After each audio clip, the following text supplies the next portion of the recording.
អូខេឥឡូវយើងមកបន្តមេរៀន JavaScript យើងបន្តទៀតនៅ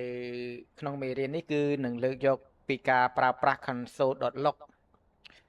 ហើយនៅមេរៀនមុនក៏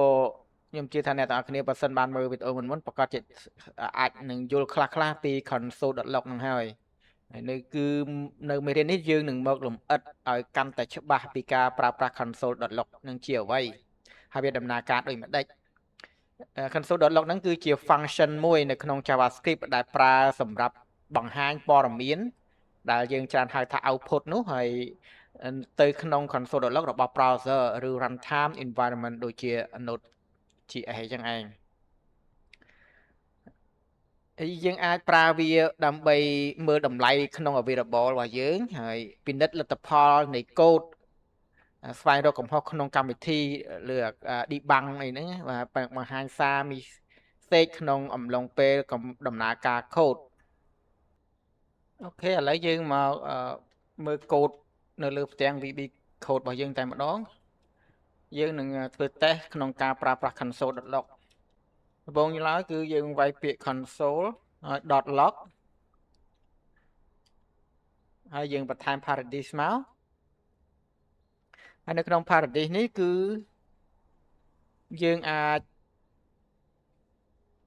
ដាក់ជា string តាមអ្វីដែលយើងចង់បានគឺធម្មតាយើងស្គាល់ហើយពីការប្រើប្រាស់ string យើងអាចបន្ថែមពាក្យ hello បាទអូខេនៅក្នុង VB code របស់យើងចុច save បន្ទាប់មកយើងនឹងចូលទៅ check មើលនៅលើ browser ក្នុង console នៅពេលដែលយើងបានឈរជើងនៅលើជ្រុំហើយដើម្បីចូលទៅកាន់ផ្ទាំង console ទីមួយគឺយើងអាចប្រើជាលក្ខណៈ mouse ស្ដាំ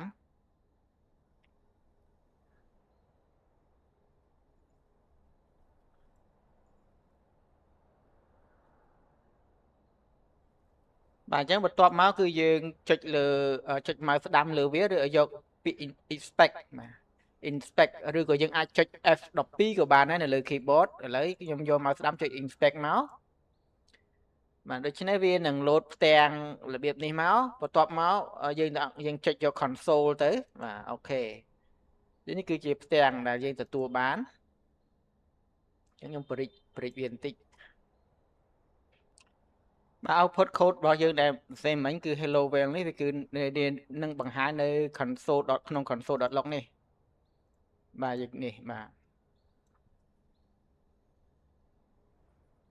ដូច្នេះដើម្បីឲ្យវាបង្ហាញទៅលើ console.log ទីមួយគឺយើងត្រូវប្រើ console.log នេះបន្ទាប់មកតម្លៃនៅក្នុង paradise បាទនឹងត្រូវបានបង្ហាញទៅលើនៅក្នុង console.log ទៅលើ browser ចឹងនៅក្នុង paradise នេះគឺជាតម្លៃមួយដែលវានឹងបង្ហាញឥឡូវតមកនេះយើងនឹងធ្វើការឲ្យវាបង្ហាញតម្លៃនៅក្នុង variable របស់យើងម្ដង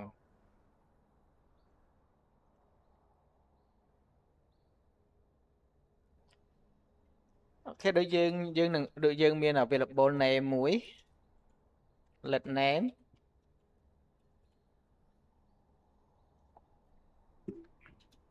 អញ្ចឹង value របស់ name គឺវាសនា ch coding ដើម្បីឲ្យវាបង្ហាញបាទតម្លៃក្នុង available របស់យើងគឺនៅក្នុង paradise គឺយើងបោះ variable យើងចូលមកគឺ variable name នោះវានឹងបង្ហាញតម្លៃក្នុង variable name ជាវាសនា ch coding បាទកន្លែងក្នុង variable name របស់យើងនេះយើងប្រើ variable គឺអត់នៅក្នុងអត់មាននៅក្នុង double quote ទេគឺដាក់ធម្មតាលុះសារតែជា string ទើបយើងប្រើ double quote យើង complete ដាក់ semicolon ឲ្យវាផងសម្រាប់ output នៅក្នុង console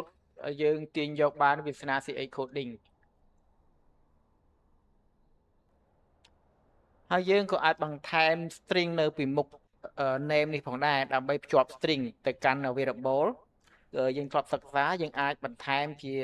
string ធម្មតា string គឺត្រូវតែមាន double quote នៅពីក្នុង double quote ឬក៏ single quote យើងអាចប្រើបានដូចគ្នាយើងអាច hello បាទអញ្ចឹងមក hello វាសនា coding ហើយកន្លែងនេះយើងផ្លាស់វាមកគឺជាភ្ជាប់បាទកន្លែងផ្លាស់ហ្នឹងគឺភ្ជាប់ name នឹងឯងឬក៏យើងអាចប្រើមួយទៀតគឺសញ្ញាសាញដុល្លារអីក៏បានដែរដុល្លារដែលប្រើជាមួយនឹង browse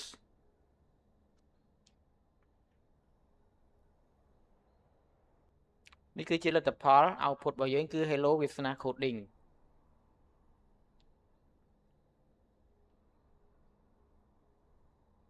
ឧទាហរណ៍យើងមានមួយទៀតគឺ let age assign 45ហើយយើងចង់ឲ្យ hello វាសនា coding age 45អញ្ចឹងយើងអាចបន្ថែមភ្ជាប់ string បន្ថែមទៀត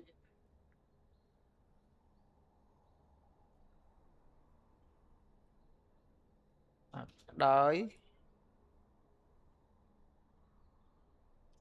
ដាក់ជា age មក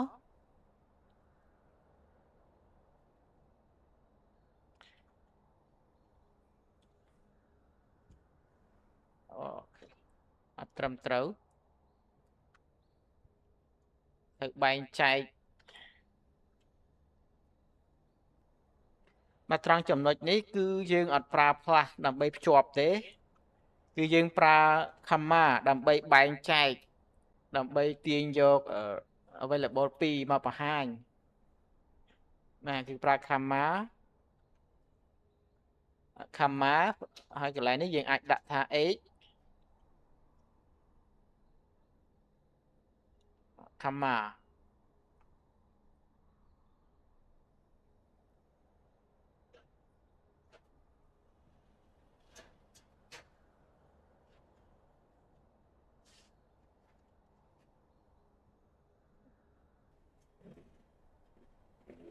semicolon យើងទទួលបាន output variable name 2ដែលបង្ហាញនៅលើ output តែមួយ hello វាសនា ch coding 845អូខេអញ្ចឹងនៅក្នុងមេរៀន output របស់យើងនេះគឺមានតែប៉ុណ្្នឹងទេបាទនេះ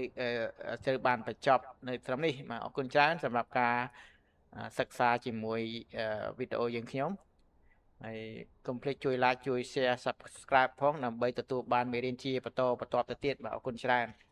នៅពេលនេះជម្រាបលាសិនចាំជួបគ្នានៅវីដេអូក្រោយៗទៀត